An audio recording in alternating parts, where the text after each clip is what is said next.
Today's guest is Caroline Jones, former Texas Commissioner of the Department of Savings and Lending of Texas, and now serving as special counsel for Polinsky Vital Green. And she's making a pivot into her own version of retirement. Let's hear from her. Caroline, thank you so much for being here. Thank you, Faith. I appreciate the invitation. I'm really looking forward to getting your perspective on the finance sector. I would love to know how banks are really addressing financial literacy. What have you seen is working or not working? Yes, many banks across the country are involved in financial literacy, particularly in the high school and below even elementary school level, to try to get children and teenagers to understand more about money, which will help them, of course, in the future in terms of how they spend their money, whether they spend or save, or do what many of us do, which is spend and save. Yes. So, but a particular resource that may help folks who are listening is your local banks, of course, and also each state has a banking association, which is the trade association for bankers. And for example, Texas Bankers Association gives free books to its banks who want to use those in working with children on financial literacy. They also have on their website, Texas Bankers Association website, two resources that, whether one is in Texas or not, could be useful. One is a list of books about financial literacy, and they have the age for which that book is intended listed along with that. And the other is a general resource page. So those are some good places to go to look for more information from the banking sector about financial literacy. I wouldn't have even known to look in those places. How are they making sure that that's getting out there? Well, I can only speak for Texas, but again, these things are on their website, and if one is involved in the finance sector, you're going to be aware of the fact that there's a banking association, right. But they also work with some local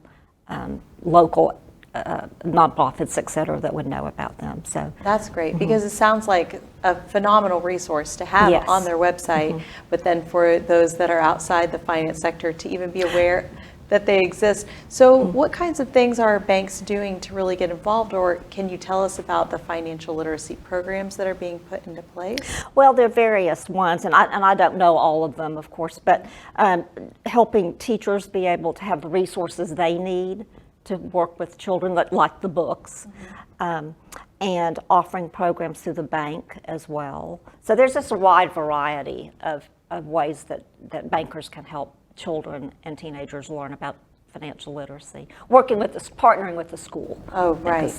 Now, other than the progression of them moving to digital, have you seen any significant improvements over your tenure of financial literacy programs or associations being able to reach out to schools? I don't know that I have the statistics on any of that to be able to share, but I would certainly I certainly do believe and have seen bankers prioritizing financial literacy, and so I would think that they have had some success, but I don't have the stats to Well, you know, I have loved watching your pivot into your version of retirement. I love that when we've talked before, you kind of shape retirement as, this is something that I've always wanted to do. I'm already doing many of these things. I'm just going to get to do more of them. And so I want to pause on that. I want to get back to it. But I want to know, did you have money conversations at home? Or was it your career in finance that shored you up to be able to have such a successful retirement? We had some money conversations at home. When I was little, like elementary school, my mother took me to the local grocery store where there was a savings and loan, and I got my first savings account and my first little savings book that you would write in to about how much money you had put in, and I put some pennies in. So that was a good education for me, and I remember it, of course, very much. And certainly being in the financial industry has been very helpful as well. So did you have other money conversations around the dinner table, or did you just learn by osmosis? I think it was more osmosis and going to open my own savings account. Yeah, that really obviously stuck with you. Yes. So did that plant a seed for you to get into the finance sector? Yes, in a way. in a way. I think there were other factors as well, just opportunities that opened up. Went to law school, and so opportunities that opened up after that.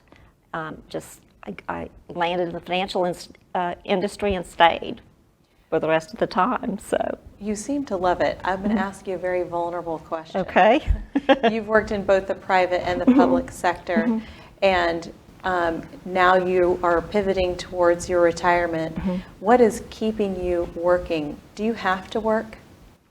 No, I don't have to work, but I enjoy it. And so I'm really enjoying being part of the Polinsky Vital Green team and helping them out as I can, and still talking to folks I've known a long time, et cetera. But that's a hard question to answer because I say I don't have to work. There's never enough money for anybody. You know, we always all want more money because we want more things, but you figure out what you need and what you want and then plan around that. So Would you say then having the clear identity of what you want to do is what's driving a lot of your financial decisions? Oh, definitely, definitely, and has. And I am a kind of a simple person. I mean, I have my things I want to do, but I also love being at home. And so for me, and still is a matter of figuring out what of my things that I want to do that cost money do I want to do, and how do I prioritize those, and how do I do them? Yes. You know. Well, you have such a vibrant passion for the world of finance. I see you still engaging in what's going on. You have a pulse on the industry and what bankers are doing. You have been able to articulate so many different things that are up and coming. And so you're still so plugged in. You don't seem like you're slowing down at all. Oh, well, my day-to-day life is, I am involved in that, but most of my day-to-day life is my extracurricular activities that I've always had, my interests in terms of the birding and yoga and art. And so most of my time now is spent with regard to my, I don't want to call them hobbies, but my kind of activities and interests that I've had for a very long time. But for a very long time, of course, I kind of fell in and out of those depending on work and work schedule and work travel. And now I'm able to prioritize those things, as well as spending time with friends and family on a more flexible schedule. Oh, yeah. Yeah. I mean, you're completely magnetizing me towards being in the retirement space of my life. And it's just so fascinating to hear when people are able to retire into the life that they want, where I work on the side of retirement where people are saving for a future that they don't even know what it looks like. Right. They don't have a shape for it at all. And it's really hard to dream because I think a lot of times, and I hear this a lot, is they immediately think of a rocking chair. It's like retirement isn't a place where you go to die. It's the kind of space where you get to live the life that you've always been wanting to live. So when you told me that you've already been doing yoga, now you get to do more of it. Right. You get to do it on your own time. That's a beautiful and kind of puts a North Star for the rest of us Right. to say, okay, that's what I want to work towards. Now, how did you decide that you wanted to pivot towards retirement rather than work until a certain point and just cut it off? Oh, Was it not a milestone moment? I love that. I love that you just it just kind of happened naturally. Yes. That's amazing. And, Yeah. I think what a benefit has been for you to be able to make instinctive moves like that. And it kind of strikes this passion in me Right. that wonders, how can we make it possible for everyone? I mean, you have strong financial acumen. The rest of the world isn't blessed with the ability to have spent their entire life in finances. Right. But what an amazing thing where you don't even know when you made the decision to start slowing down. You just have, and you're doing more of the things that you love, Yeah. and you have your time back. Yeah. It's an amazing thing.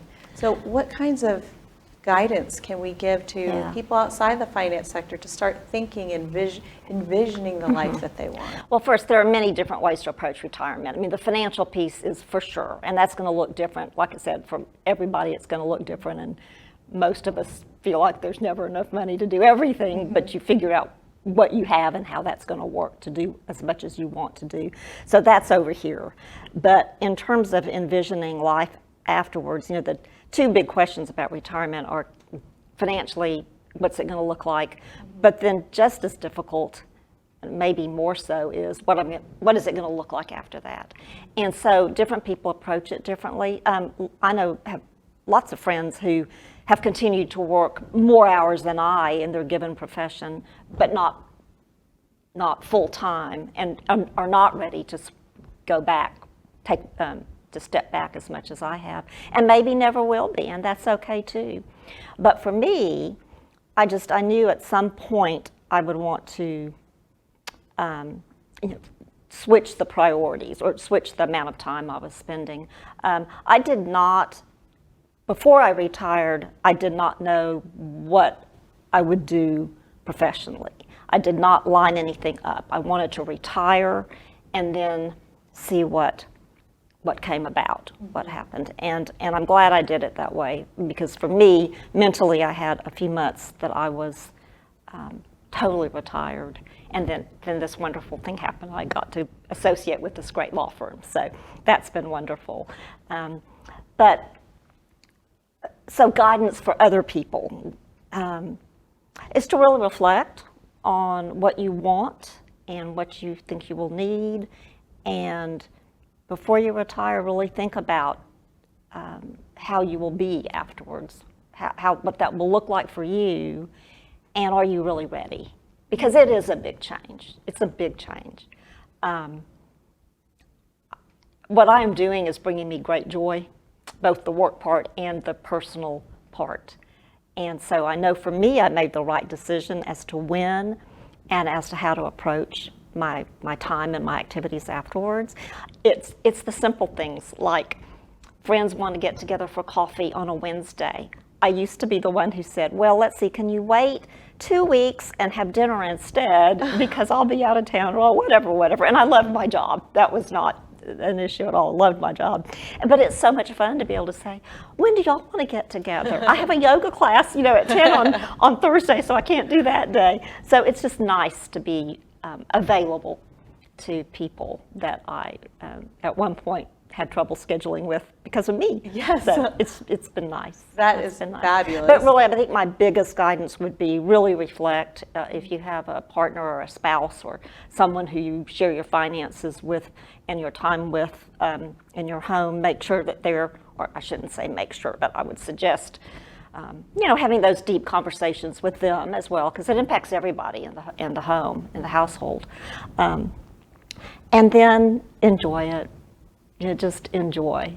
Do what you want to do as much as you can, and just remember that it's not the end. Like you said, it's just another phase, and we've all at this point, by the time you retire, you've been through a lot of phases, and this is just another phase, and it can be a beautiful one. So, and you can keep working to a certain extent, however you want to make that work. If you do want to do that, find something that you'd like to do that's income producing to keep that mind working and be still involved to the extent you want to be. So it's a great life. Yeah, I'm enjoying myself. Yes, sounds like it. I'm jealous sitting over here. No, you're. I'm very encouraged at your perspective of retirement, and you really just had such a clear, a very articulated vision in your own mind of what you wanted. Did you spell that out? Did you vision board it? Did you journal about it, or how was it so clear for you? Well, I did talk to someone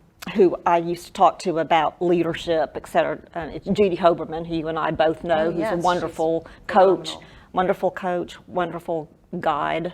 And so we did a lot of talking about what retirement would look like in terms of, not the financial again, but the living, what that would look like, how I could live that out. And I did the old pros and cons list, kind of old school pros, cons, and the pros outweighed greatly. And any con there was, which weren't many, but any cons there were things I could deal with, I could handle. So it did help a lot to be able to bounce that off of somebody who's a professional in helping career professionals figure out what to do next, Yes. as well as many other things. And I She think was very of how helpful. that correlates even as a young mom, or I mean, a mom of young children.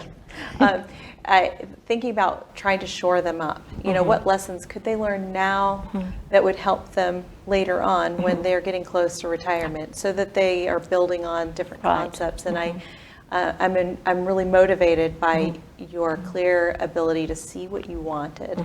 And so I think, you know, my takeaway as mom is I could help my kids understand how to dig into themselves. What is it that you want?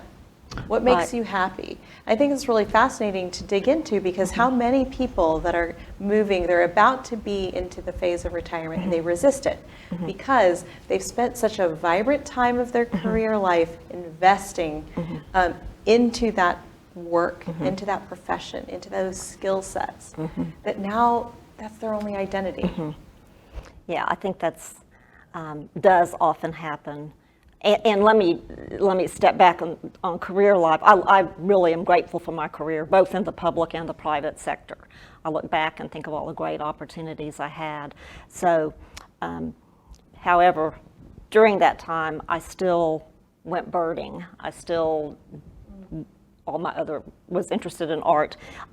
I just had to put those things to the side or not do as much of them, and was happy to do that. I was in, when you're in the middle of your career, you're in the middle of your career. Right. You're really working for an end result and for a purpose, and to do a good job and to hopefully help in some way the world around you. We've all come at it from a different ways, but we are trying to do good work, and so that's just natural that time gets spent mostly there. I was just fortunate to be able to find ways to spend time doing other things as well.